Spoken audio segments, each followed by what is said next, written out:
Get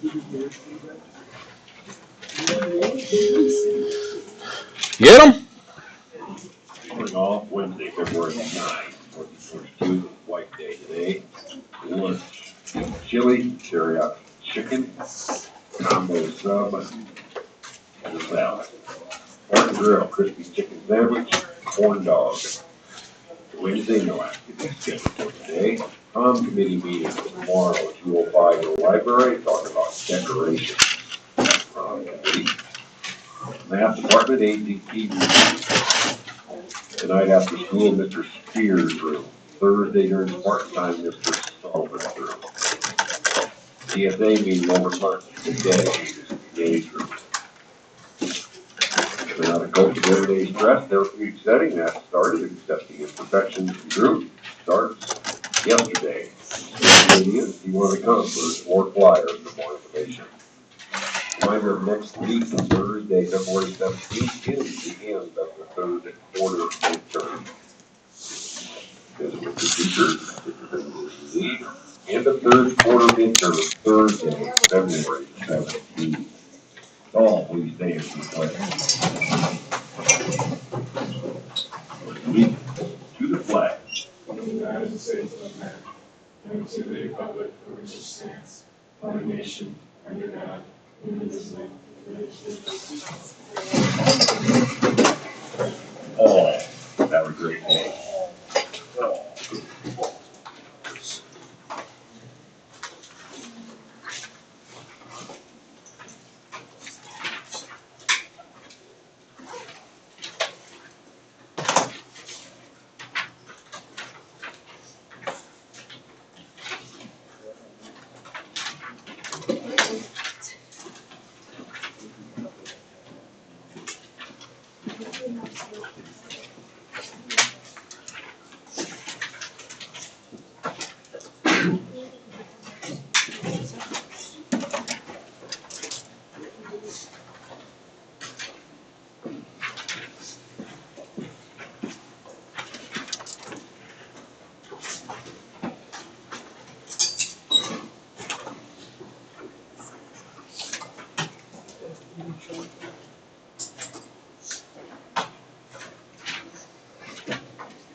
Okay, should be relatively quick.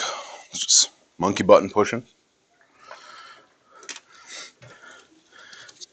Yesterday was more of a review of what do I do with the information once I push the buttons.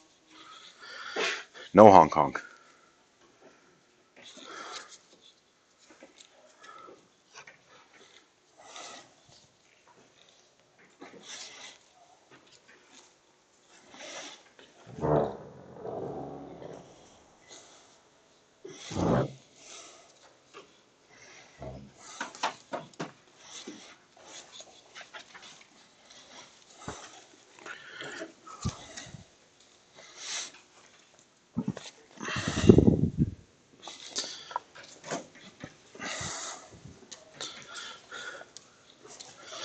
Okay, I know there's a big junior meeting, just while this is in my head. There was a junior meeting yesterday during Spartan time. Mr. Jameson said only 3 kids showed up for ACT review. They said in the announcements, if you ever bother listening to them. I know I usually don't. Today after school, Mr. Spears' room. Tomorrow, Spartan time in here, for anyone who's doing that ACT this weekend. We just walk through the practice test. Usually it's 2 or 3 of the math teachers. We just kind of riff off of each other, and here's stuff that you should know. Here's the tips and tricks. Watch out for this. Remember that. Less about the content, more about how to do the test. Because, unfortunately, that's what ACT is really about. Okay. So if you're any of the juniors who are going to be taking that ACT this weekend, stop by either today after school or tomorrow Spartan time. It's worth it. Usually our kids do pretty good in the math section. Okay. Also, I know particularly kids who are in or past PreCalc are really used to using the 84s. The calculators, I'll just have a sign-out sheet for the weekend. So if any of you are taking the ACT and you do not have your own TI-84, which I understand, it's $130. I don't have one. Money. Just sign one out from me.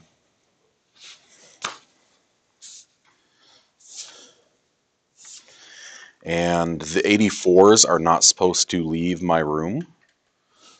Okay, unless I got a kid who checks one out for something like ACT. But if you need a physical calculator and you dislike the emulator on your laptop as much as I do, then you can always check an 83 out from me just because. Okay, I got a stack of 83s that you can check out anytime. Okay. Calculators cost money.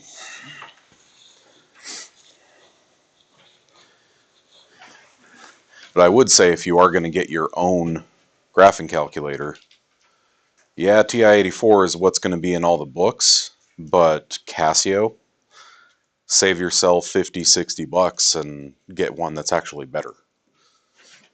Casio's cheaper and it's superior. So, speaking of those calculatrons, here we go. If I got a function, the first thing I'm going to do is reset my calculator because we did a bunch of junk with it yesterday.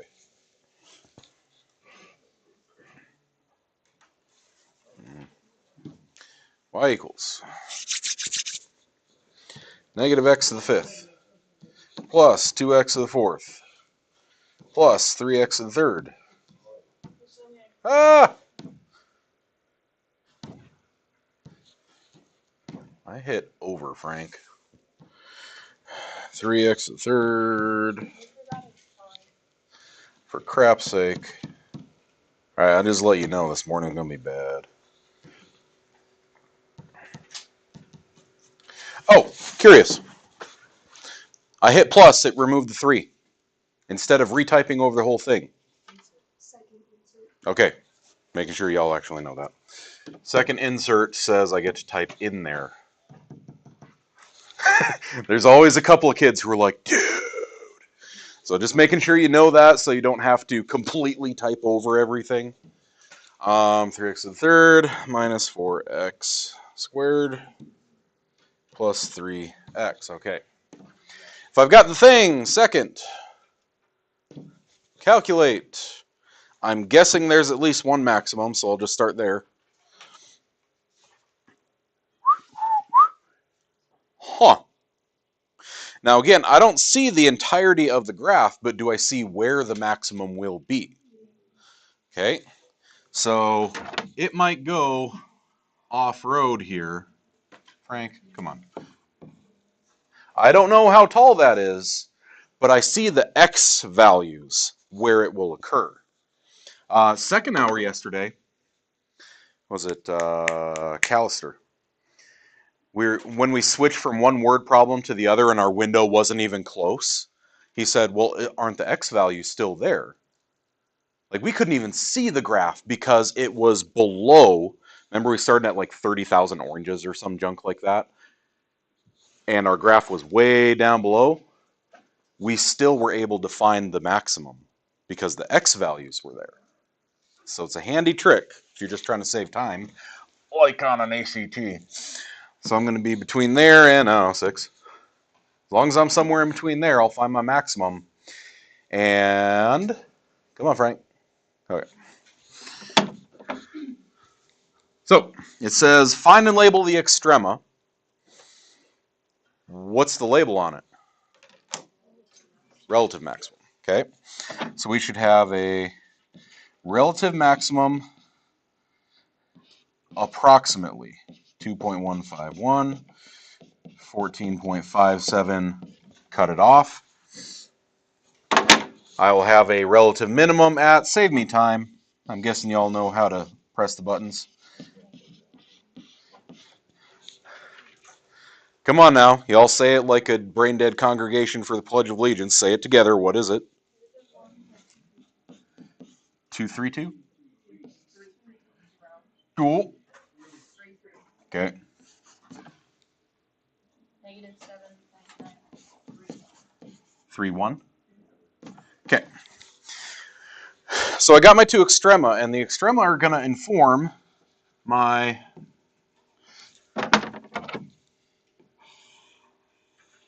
intervals of increase and decrease as well. It is decreasing everywhere that my pencil is headed down as I go left to right. So, and it is increasing everywhere my pencil goes up as I go left to right. So,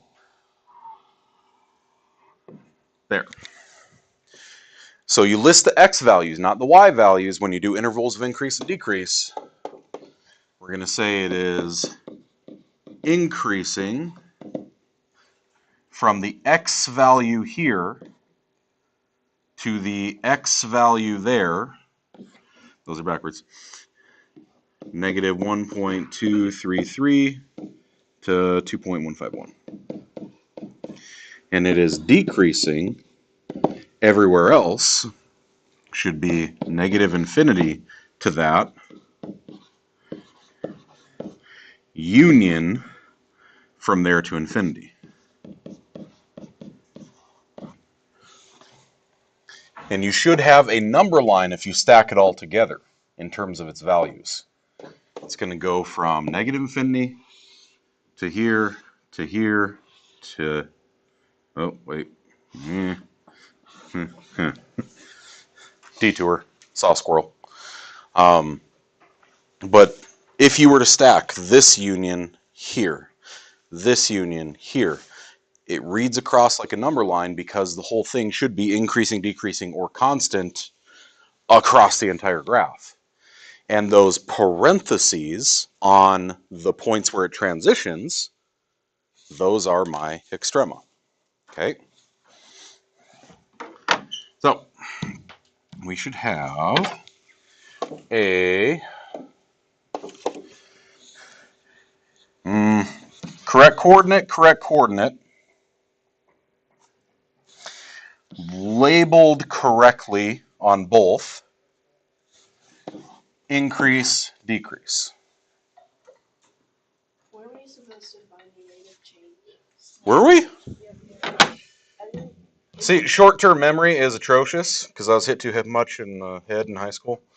So. And did you have to find the increase decrease? Is that part of finding the extrema? Oh! Yeah. Sleep deprivation. Straight up livid this morning. Forgot what problem said. All right.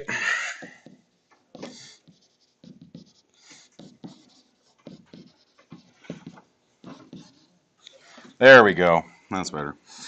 So what was it? Negative 1.223 something?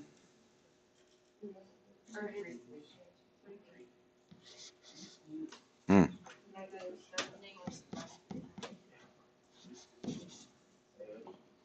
You, and that was 2 point something? Everyone's all muttering, and then you got Goof Troop back there not shutting up. 14 point. 5.7 mutter? 5.7. Oh, okay. Okay, rate and change. I'm going to go to my table.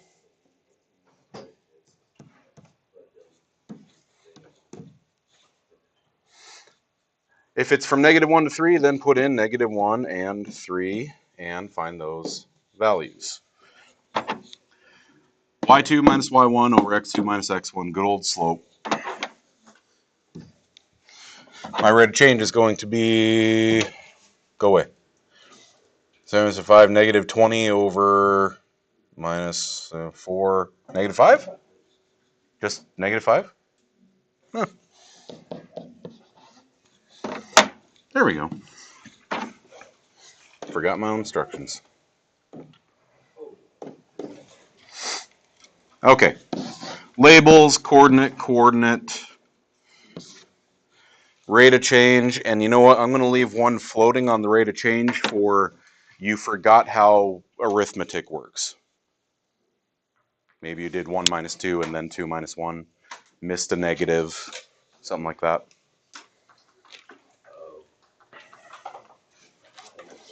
Yeah, we didn't have to do the increase decrease.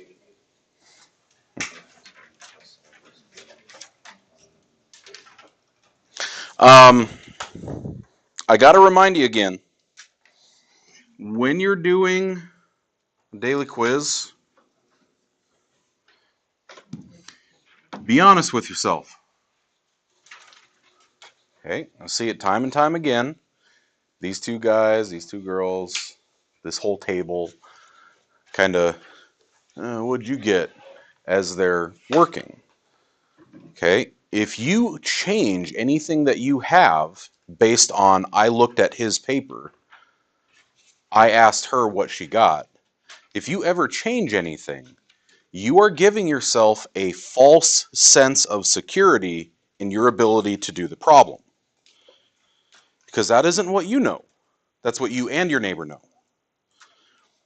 And that's when we get kids who have 25 out of 25 for their daily quizzes for the week, but then they get a 78 on the test. Okay? The difference between I should have had a 3 out of 5 and started asking questions versus I actually got a 5 out of 5. Okay? It's not a gotcha moment. Over the entire semester, daily quizzes are only worth 10% of your grade.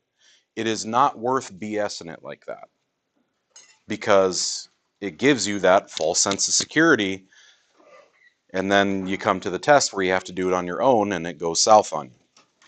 Same as I'm a straight A student gives kids the false sense of security headed into an ACT, and then they come back and get a 24 and wonder why. Okay? It is about being honest with yourself so that you can do something to change where you are at. Okay? I don't remember if I was talking about that in this class yesterday. I know I had 1 or 2 classes yesterday asking about the pre-ACT and ACT this weekend, that kind of stuff. So,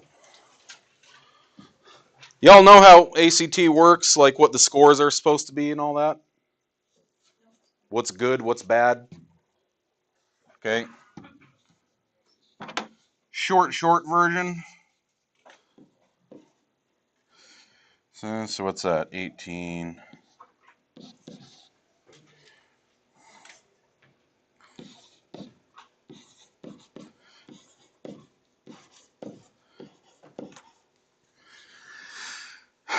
All right. ACT is a score from 0 to 36. Okay, I say ACT, you can take SAT instead. Pretty much every public university in the nation will take either one. ACT is primarily the center of the nation, and SAT is the coastal cities. It's just the company whose test you take. 21 is usually the cutoff to get into a four-year school. Most public universities will require a minimum of 21 because a 21 correlates to you have a 90% chance of passing your freshman college classes. You have a 75% chance of getting a C or higher in your college freshman classes. So that's usually why they have that cutoff. A lot of public universities, particularly in less populous areas like BH, will only require an 18 for admittance. But then they have you go do remedial classes before you can take the actual classes that count towards your degree. They say, all right, we'll let you in, we'll take your money, but you need to go take remedial math 101 and 102 before we'll even let you into college algebra. Okay, so 18 is bare bones to get into a four-year school. 21 is most schools. I want to say that Mines is, I think they'll accept 21, but under certain circumstances, but 25 is what guarantees the acceptance. Okay. This is a C student, or what should be a C student if grades were normal instead of artificially inflated. Here's your B student, here's your A student, or what should be happening. We've got a lot of kids who have a 3.98 GPA, who have a 4.21 because they took a weighted class, and then they end up coming back with a 25 on their ACT. Okay? To get the free ride scholarships, the really good ones, like if you're a straight A student, you should be rocking 30 plus. If you want the full ride because I'm so smart, you should be at that 35, 36. And that is very rare, extremely. I think we've had maybe one kid get a 36 every year that I've been here. Okay. You also get a super score now that is new in the last 4 years. 4 years, I think, maybe 5. A super score says if you take your ACT in February and then you take your ACT again in June, maybe you got higher in the math part here and you got higher in the English part here, they'll smack those together and call that your total score. Whereas before, you just had to keep trying. Case in point, get one wrong the first time you take it, get one wrong the second time you take it, but the first time was math, the second time was English, and then you're bitter about it for 20 years. Who does that happen to? Right? But just letting you know, because of that super score, what I tell most kids is because PreCalc really does run the gamut from basic algebra and probability through trig functions, review of geometry, matrices, statistics. We cover so much at a broad level in here. Usually the best you're going to get on the math portion of the ACT is right after PreCalc because you reviewed essentially math.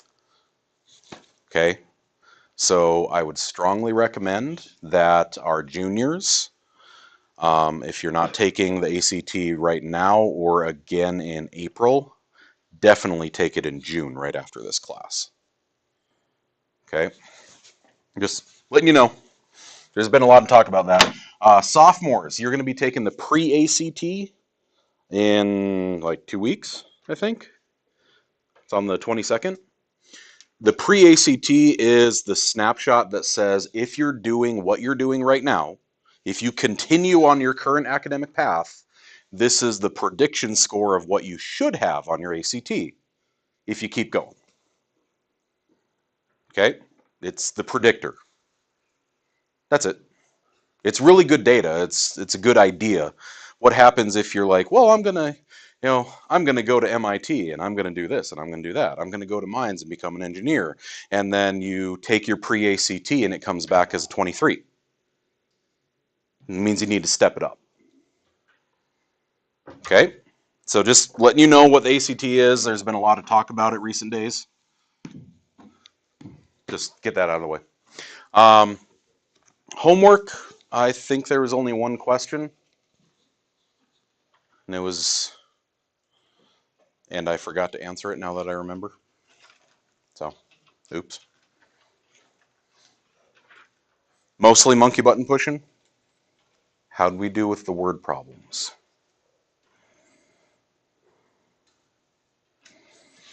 All of the concerns. It concerns me. I guarantee I'm going to give you a word problem on your quiz on Monday.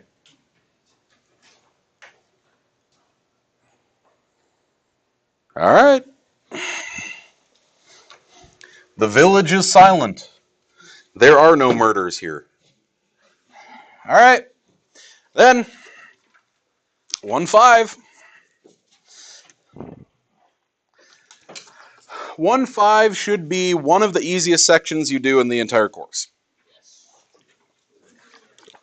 Because in Algebra 2, you beat transformations to death.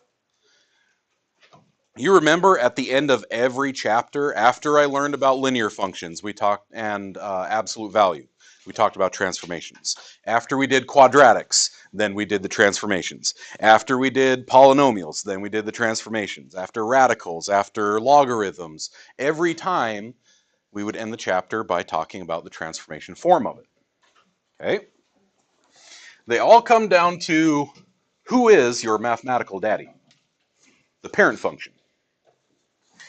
The parent functions are constant, y equals 5. It's a constant function. Doesn't matter what a variable is because there isn't one. It is always that value. Linear, you probably haven't heard it called the identity function before, but the parent function is y equals x. Input or output is the input. So identity. Okay, Reagan, what's your name? Reagan, what's your name? Reagan. Oh, okay. It's almost like that's his identity, right? The input was the output. So we know them as linear functions. And then we would stretch them or compress them. That's your slope. We would translate them up and down. That's your y-intercept. Okay, and then it started getting a little bit bigger, a little bit uglier. We started getting radical functions. They have an origination point where it starts from there. The domain is always at the beginning of that point. Range also beginning of that point and from there. You saw quadratics. We reviewed those. Cubics. Okay. If I don't have a bunch of stuff monkeyed with it, if I don't have a bunch of other terms in the middle, then it looks like this. If I got a bunch of other terms in the middle, then it might start doing stuff like that. Okay? So it depends. This is a cubic in transformation form, where I'm going to move my point of inflection up, down, right, left, and all that business. And then after that, if I say like a quartic, it looks like a parabola just with a little more junk in the trunk. It's a little wider at the base. And then I go to a quintic, and it's just taller and skinnier because it happens faster. And the further that polynomial goes up, it just keeps getting taller faster. Reciprocal function is one that you probably, if you did algebra last semester, algebra 2 last semester, okay, yes, we did this. I'm fresh on it, we're good to go. If you did Algebra 2 last year, well, it's been a while since Algebra 1, since you've seen these. Okay, we've seen them off and on throughout the first couple weeks here. Absolute value function, the V. Okay, they're going to have a vertex and an axis symmetry, just like a parabola. And the slope on the right-hand side, you know, this is one that you may not remember. My vertex is always at HK. My slope on the right-hand side is always A times B when I look at my transformation form. So we'll get to that in a second here.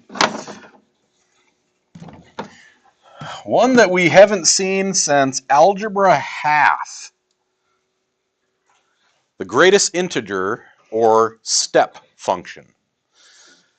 Step functions, well, it looks like a bunch of steps, right? It's called the greatest integer function. It's got a double bracket on the side of it. And it's used for discrete functions. Discrete is where you can only have certain inputs or outputs. It isn't constant. An example for this, say if it's greatest integer function, if I'm at 0, what is the biggest integer that I've ever seen? Integers are positive and negative whole numbers and 0. What's the biggest integer I've ever seen if I'm at 0? 0. What if I'm at 0.389? The biggest integer I've ever seen is still 0. What if I'm at 0.99999999999? The greatest integer that I've seen is 0 all the way until 1. Once I'm at 1, the greatest integer that I've ever seen is 1. And then until I hit 2, until I hit 3. It's the greatest integer that I've ever seen. That's why it makes all these steps with closed and open circles. Okay. It's like my kid's in preschool right now, and every time he learns a new big number, he just repeats that number over and over. There's like 100 houses by our house. Nah, dude, there's like 20. There's hundreds! Because that's the biggest number he's ever heard of. Okay? So, describing them. Those are all the parent functions. We just spent a whole lot of time talking about graph analysis. If those are the parent functions, you should now be able to tell me all that stuff about each function that we have ever seen. So, with the square root of x, tell me domain, range, x-intercept, y-intercept, symmetry, continuity, end behavior,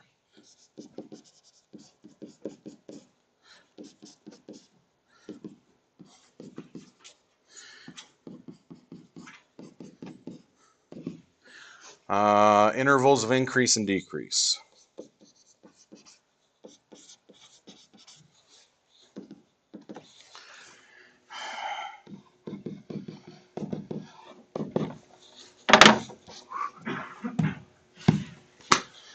So, all that stuff. I know that the parent graph looks like that. What's its domain? Numbers, not just positives. Interval notation, where do I start? 0. Can I equal 0? Yeah, bracket. Where do I stop? You see the Buzz Lightyear trailer dropped, the official one? Yeah. Okay, range. Same thing, right? Except now you're going up instead of sideways. X and Y intercepts. Both of them are at 0. So you could either say the x-intercept is 0, or you can say it's at 0, 0, the coordinate. Both are cool. Symmetry. What's this symmetric to? X, Y, or origin? Y or X because Ah, it's a trap. None of them, right? It's a trap. Saw a meme of Admiral Akbar working at a pita pit the other day. It's a wrap. Continuity. Are there any points of discontinuity? A removable factor, an x on a denominator, or a jump between rules of a piecewise function. So it is continuous, but you have to tell me where it's continuous. Don't just say continuous, because this isn't continuous at -5.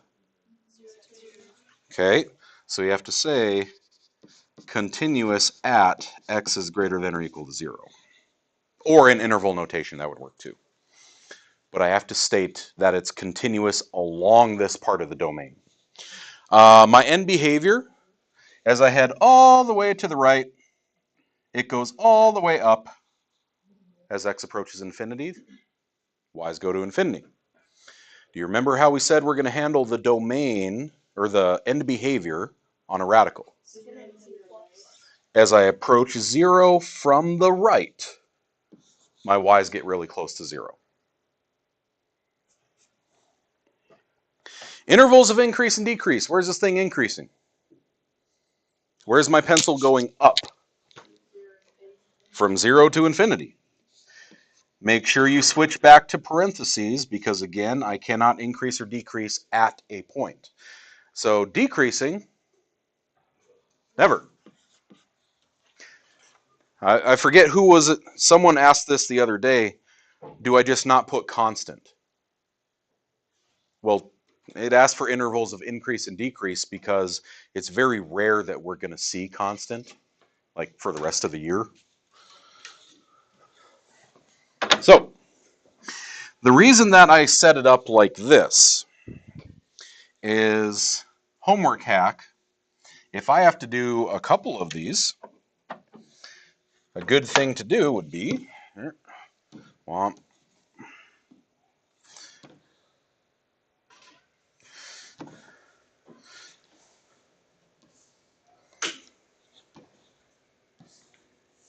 oh, okay, that happened.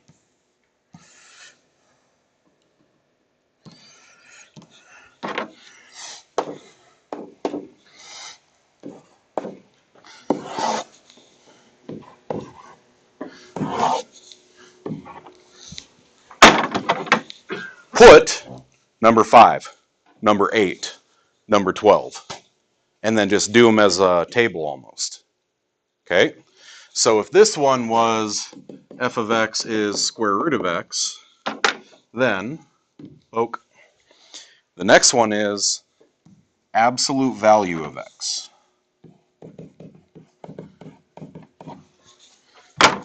Tell me all that same stuff about that one.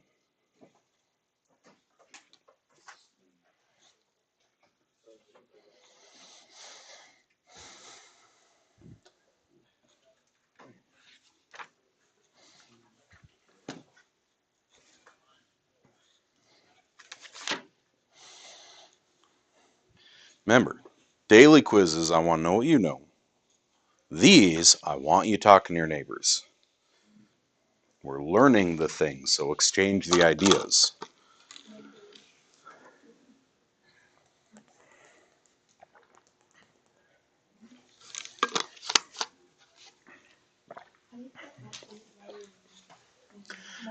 Math abs.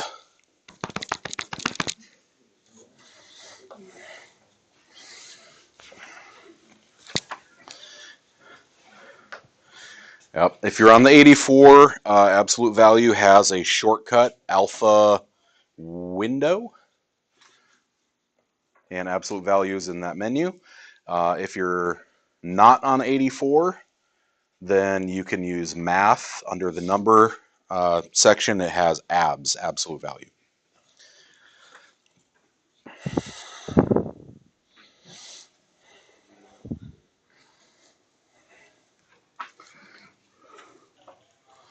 Okay. Or you could just flip back to the previous page where it has the parent graph of an absolute value function. Okay. You notice we didn't have to prove anything. We didn't have to justify anything. Just like in geometry, after you proved a theorem, you never had to prove it again. You just said the theorem. So now on symmetry and continuity, you get to just say it.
Okay, absolute value looks like this. It's V. So if it's V, and I see no asymptotes, no holes, and no jumps, its domain and range are all real numbers. Its continuity is continuous for all reals. Upside down A is for all. Which, ironically, when you put the circle around it, is anarchy. So, X and Y intercepts are 0, 0. Symmetry to the y-axis. Limits as I approach both positive and negative infinity are infinity. Be careful. Increase and decrease. It's decreasing left to right here. It's increasing left to right here. So you have to state that from 0 to infinity and from negative infinity to 0. Yeah. How would domain and range be all real numbers where it can't be? Oh wait, the range isn't. Domain is. Okay, range 0 to infinity. Better? Oops. Yeah. All right. The idea behind this is we spent several sections talking about graph analysis. If I give you a function, if I give you a function graph, you can analyze it and tell me all the stuff, all of its characteristics. So, What about continuity as well? it is continuous from negative infinity to infinity. I never pick up my pencil. Oh, we're only talking about X. Yes, along what x's is it continuous? Okay. You should be able to do this with anything. I can toss any function up there and just make up numbers and throw them at the board and say, here we go. And you can tell me all this stuff now. Okay? You don't have to prove anything because it's assumed that to say it, you are able to back it up. Life lesson there. Just because you say it doesn't make it true. You should be able to back it up with, science. Over here in the corner, you are going to write the omega rule for transformations. All of this are the different parts of transformations, and they're all just written separately. But the big King Kong rule is that y equals some function of x. Okay, I'll start there, leave room. There's a bunch of stuff that's going to go in there. The function, whatever the parent function is, right? That whole first slide of all these different types of functions. But then I'm going to do stuff to it. I'm going to put a out front. We remember what a does. Okay, it's a vertical stretch or compression. It's a stretch when the absolute value of a is greater than 1. It's a vertical compression when the absolute value of a is less than 1. And it's a reflection in the x-axis, also called just a vertical reflection, if I have a negative a.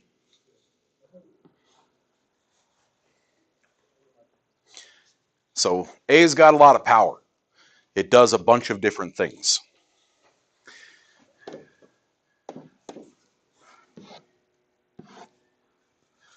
There's also a b. B is grouped in with the x instead of out in front of the x. And B does all that same stuff, but now that it's grouped with x, it's in bass-ackwards land. If I'll have a horizontal stretch when the absolute value of B is less than 1, I'll have a horizontal compression if the absolute value of B is greater than 1, and I'll have a reflection in the y-axis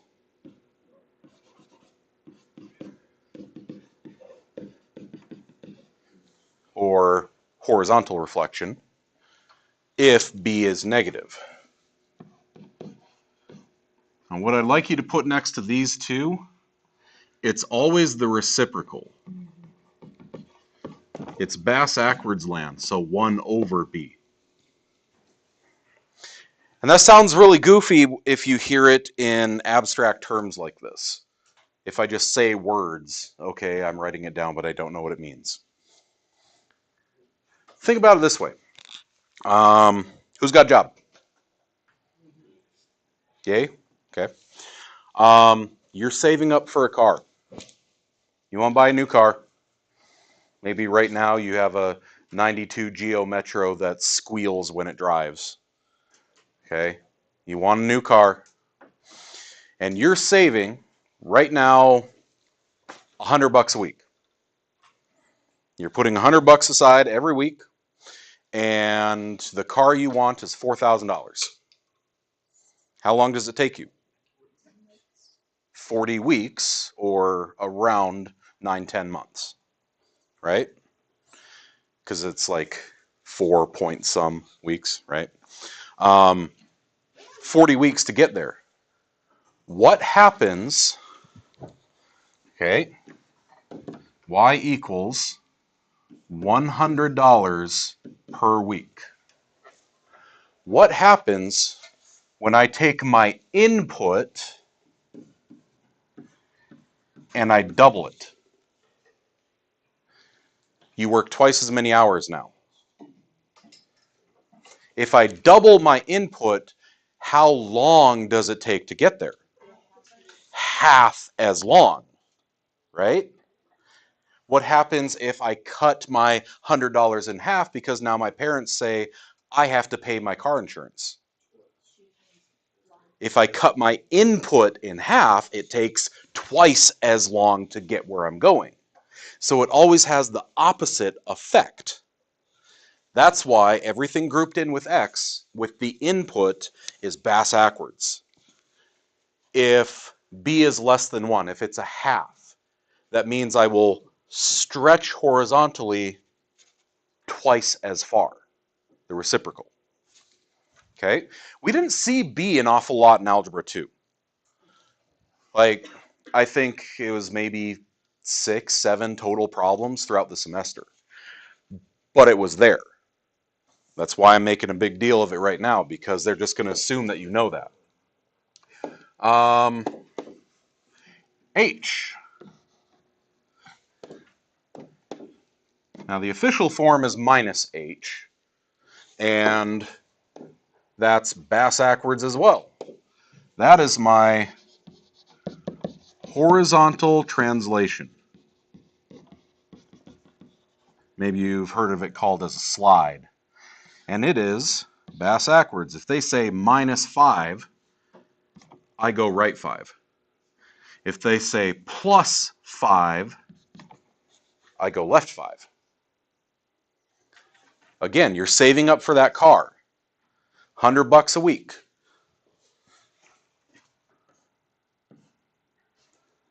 And then your input gets 500 just thrown at it.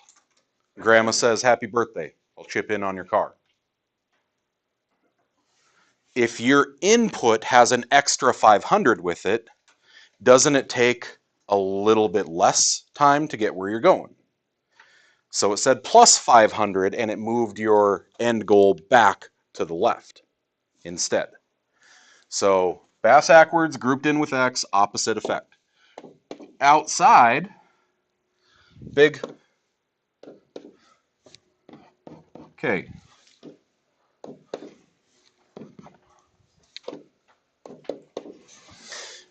That is my vertical translation.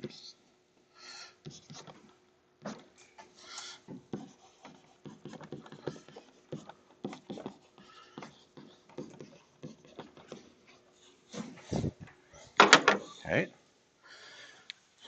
Now there's also absolute value transformations that you did not see in Algebra 2. We'll get to those in a bit. But these are the ones that we absolutely beat to death in Algebra 2. This is the Holy Grail. It doesn't matter what type of function it is. These are the transformations. Okay?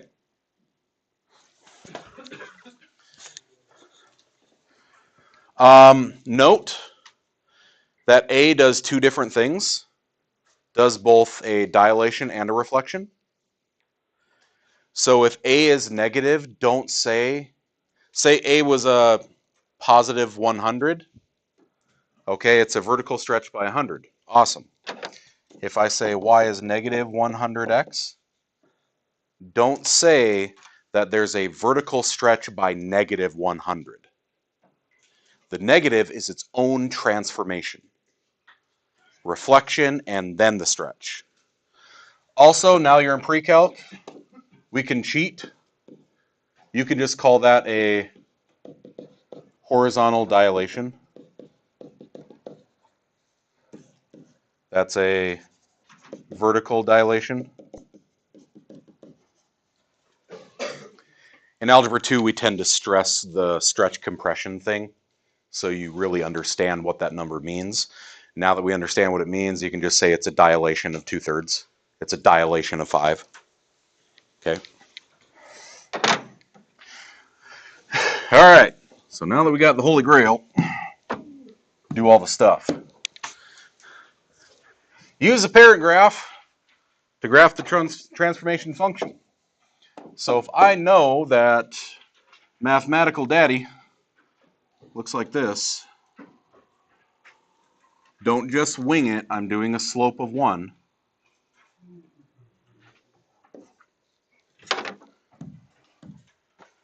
If that's the parent graph, what do I do to it? Vertical translation up 4. Womp. There it is. Okay. Again, your vertex is going to be at HK. The vertex of a absolute value, the vertex of a parabola, the inflection point on a cubic, the origination point on a radical, the crosshairs of asymptotes on a reciprocal function are all going to be at HK, because that's where I move up and down, right and left.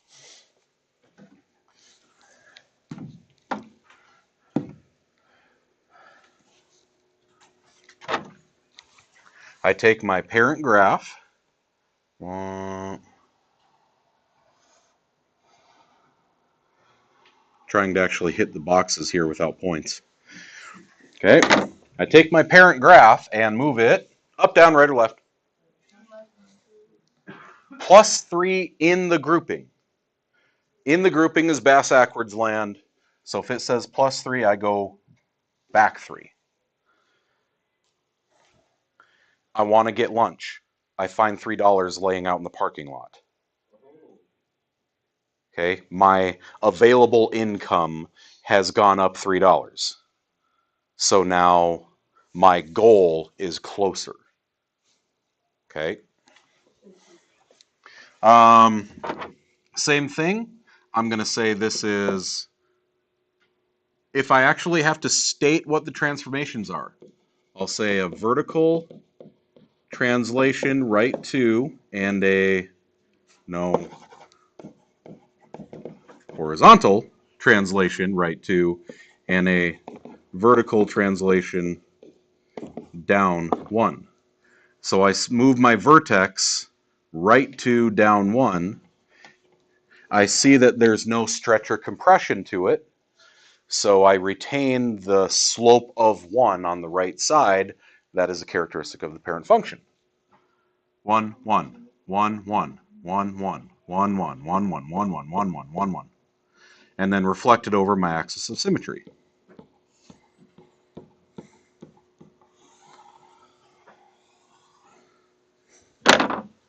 Okay. Now all of these were absolute value. Right below that, it ain't absolute value. They're going to assume, all right, you're in PreCalc, so you know what all the parent functions look like. I would like you to find those transformed cubics. Just like we can use perfect square steps to make parabolas, we can use perfect cubes to make cubics. If I got no idea how to do that, well, it'll take you longer, but you can always head to your calculator and plot by table.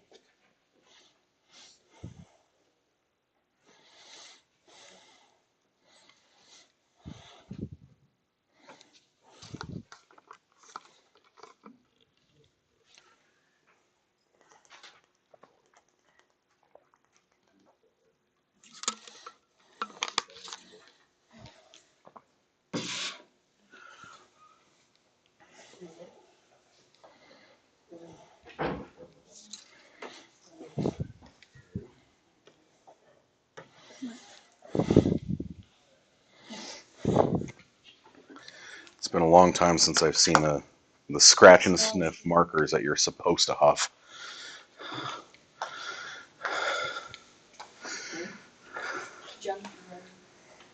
I mean, think about that. Giving little kids markers that they're supposed to sniff.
Okay, a cubic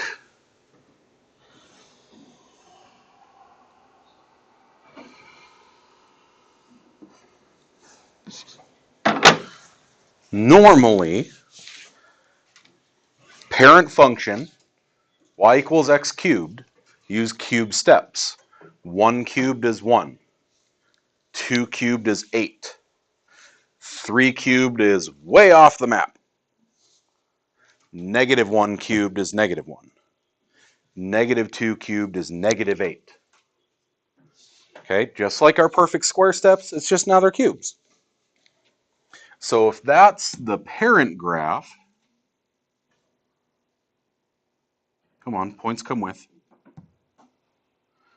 Oh, they're going to be individual. Boo. Okay, so if that's where it is to begin with, take that whole honking thing and move it down 5. So my point of inflection right in the middle will start down 5.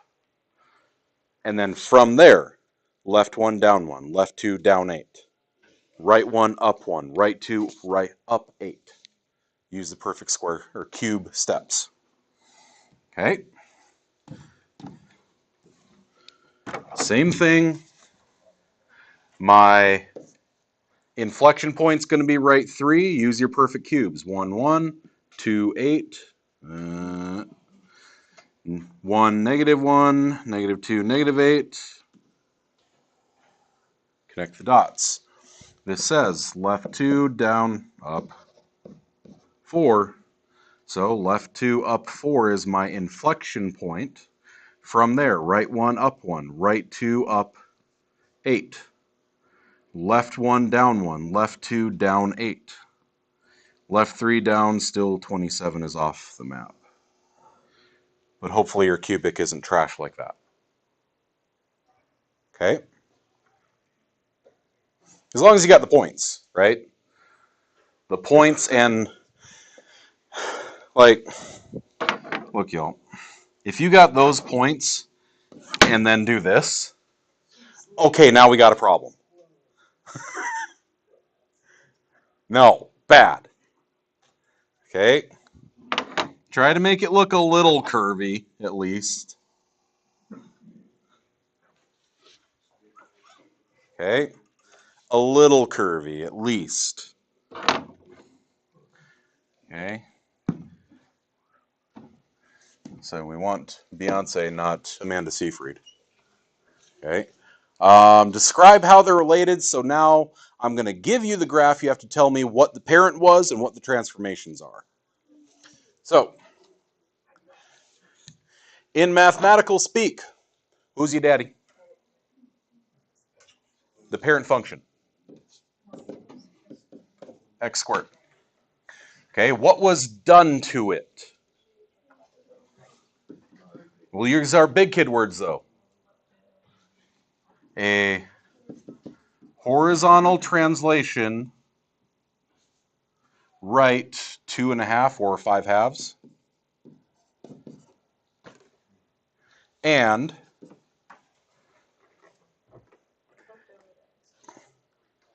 now this is a point of contention, depends on the book, and it depends the order you say them in. I can say vertical reflection here, which means reflect about its vertex, or I can say reflected over the x-axis. Or if you want to be, bow tie fancy, reflected with respect to the x-axis, because you have to respect the x-axis.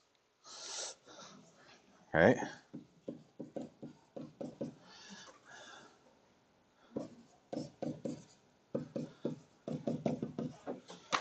Okay. Reflected with respect to the x-axis. Anyone here in dual credit right now? Do you have a instructor who has a doctorate? I had one less. And boy, oh boy, do academics love just pounding that at you. It's doctor, excuse me. Like, they will get mean about it. address me as doctor. I'm like, all right, fix my toes. That one's been bent for like 15 years. I'm not that kind of doctor. You're not a doctor. Oh. Like there's academic doctorates and there are medical doctorates, right? Okay. This one, same thing. What'd they do to it? There's a vertical translation up to, and there's again, a vertical reflection, or I can call it a reflection with respect to the x-axis. What I want you to be aware of, maybe you remember this from like geometry transformations, the order that I say these in matters. So here's what I mean. If I take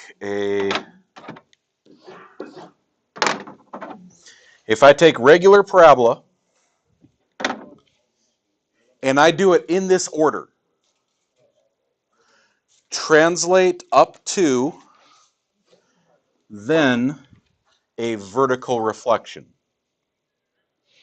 I reflect about that point. Versus if I had this the other way, I'll screw you. Okay. Now if I say vertically reflected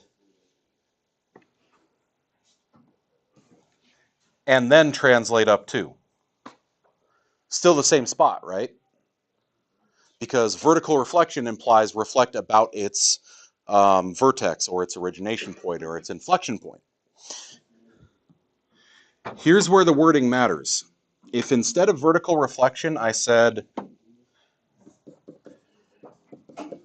reflection in x-axis, that's where I start. Reflect it in the x-axis. Okay, I'm here. Vertical translation up to. Cool. You're like, why are you doing this? It's the same thing. Look at what happens when I swap the order on them. Vertical translation up to. Reflect about the x-axis. Okay? Y'all remember that from geometry? The order in which you do it matters. Okay? And that's because one of them is addition, the other is multiplication. Addition and multiplication are not commutative with each other. So if, this is the big honking note I want you to put next to this. If there is a reflection, say it first. Then you can use whatever terminology you want. Because it won't matter. Because multiplication comes before addition. Okay? If there is a reflection, it is safest to say the reflection first. If you don't want to worry about the order, then just always say vertical reflection instead of reflect in the x-axis. Okay? Semantics, right? Where's the debate kids? Right? Someone tweaks the words a little bit and now they can use your entire argument against you. The semantics here, the order in which I say them, the vocabulary I use, actually changes the directions. So, down here, we've talked about it a little bit before. Parent graph of a reciprocal function is supposed to look like this with coordinates at 1, 1 and -1, -1, and the crosshairs of its asymptotes is going to be at 0, 0. That's the parent function. You tell me what happened to it.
Okay, that's where the original was. The asymptotes were moved down 2 and then flipped, right? So that tells me that we have my parent function was vertical translation down 2, and then there was a vertical reflection or reflection in the x-axis, depending how you want to order them.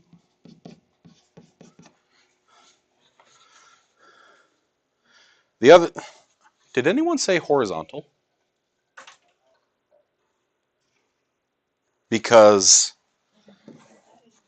isn't that over here? Because if I take 1 over x and whether I negate just the x versus I negate the whole thing, it's still a negative. So in this case, because I don't have anything else on the denominator, because I don't have a horizontal translation, I'm allowed to, feel like I'm John Cena there, right? You have either place is viable. You could have said either vertical or horizontal. Okay. Next one, same thing. I could say vertical or horizontal, but this time I moved my asymptote back 4. So horizontal translation, left 4. And then you could either say vertical or horizontal reflection. You could actually say either one. So Yeah. we group the 4 like on the bottom of the fraction with x? Yes. Horizontal translations are grouped with x. So this as a function would be negative 1 over x plus 4. I would group the backwards plus 4 with my x, and I would leave the negative out front. Now, I said you gotta be careful about if there is something on denominator that changes where your negatives go. I see kids get got by this a lot.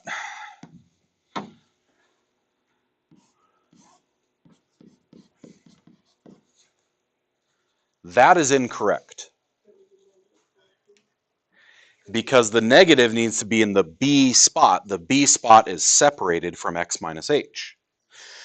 So right now, if I try to factor out that negative to put it in the b spot, it turns it into this. And that would be incorrect. That would be right 4 instead of left 4. Okay, so I want either negative x plus 4 or negative x minus 4 without the parentheses. Okay, it's a small thing, but it's something that catches kids, particularly since we haven't had a ton of experience with b values in Algebra 2. All right, same thing, same thing, same thing. And all 4 of them are different types of functions. Go. Can you tell me what the transformation is and graph that thing? All 4 are different types of functions. Let's see if you remember Algebra 2.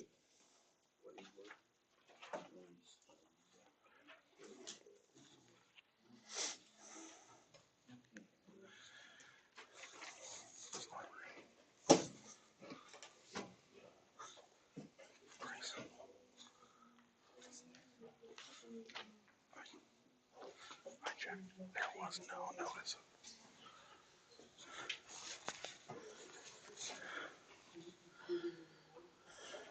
No, there was.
Boy, that got quiet in a hurry. This ain't a test. Talk to your neighbors.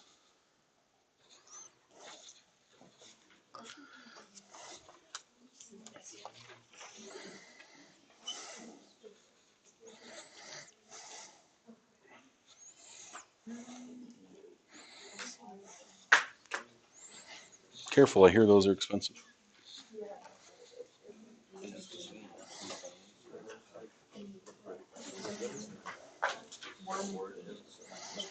It's square. That's not good.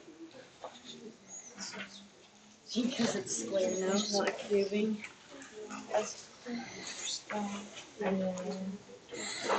Yep, watch those exponents. There's a difference between using square steps and cube steps and fourth steps.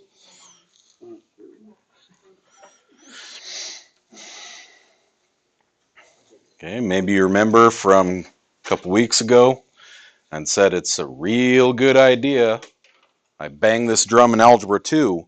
Know your perfect cubes through, or squares through 20, cubes through 10, fourths through 5, as many powers of 2 and 3 as you can memorize. Okay, I'm never going to force you to memorize those. I'm telling you it's a good idea to know them. Like if you got to go old school and flashcard it, Quizlet, something, Kahoot it, I don't care.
Mm-hmm.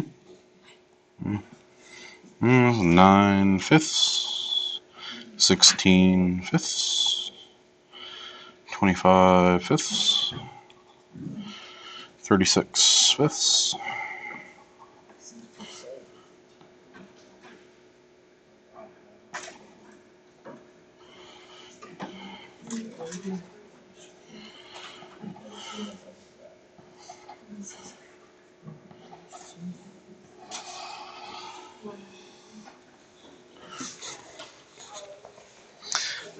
God, these ones suck. All right. Well, I'll change the scale on those and talk about those. First, I got to make sure the first two are right. Okay. You notice for A, normally if I have a 1/4 compression on something like a quadratic, it squishes it pretty good. 1/4 compression on a cubic didn't actually do too much to it. Because once you go 3 or 4 units out from your inflection point, it's already off-road. That's because exponents are more powerful than multiplication. Okay, B, I have a vertical reflection and a vertical compression by, you could either say 0.2 or 1/5, and take all your perfect square steps and then just times them by a fifth. Okay, so it'd be a big wide parabola. Down here, let's do 4B because I'm going to procrastinate and not want to do the one I don't want to do.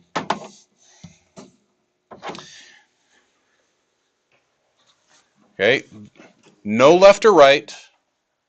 There's a vertical translation up 3. So my asymptotes that are normally here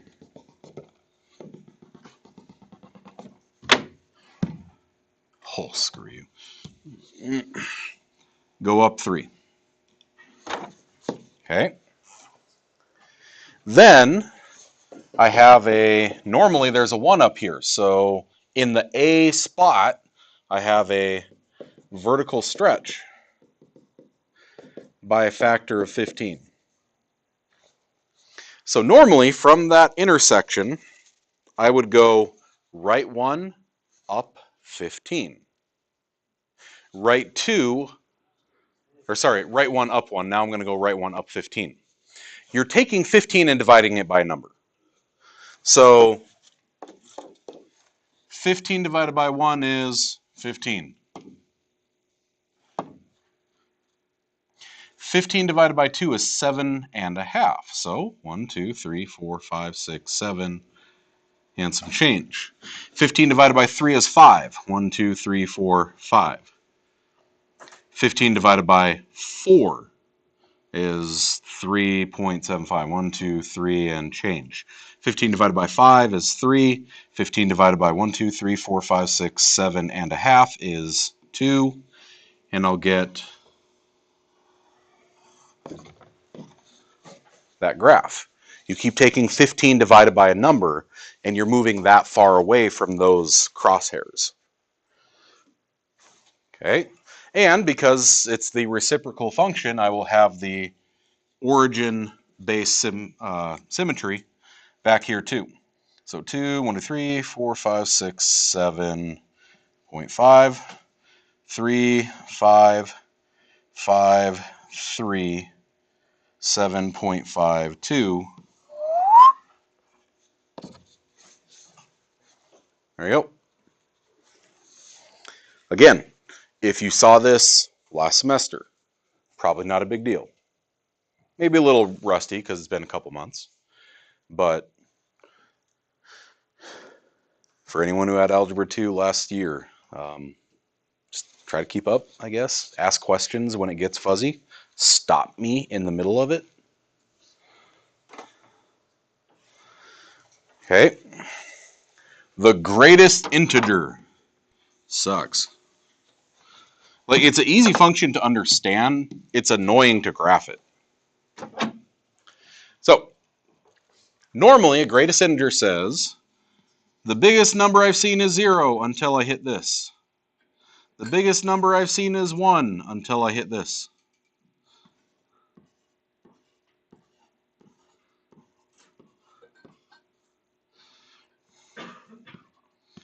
So making the graph is actually the most irritating part of it because it's tedious.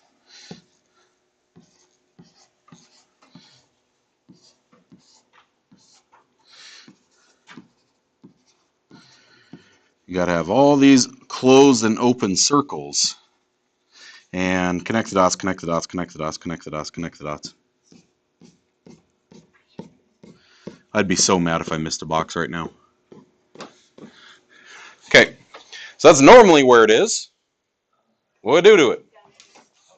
Just down 4. So all of this, take this point and move it down 4.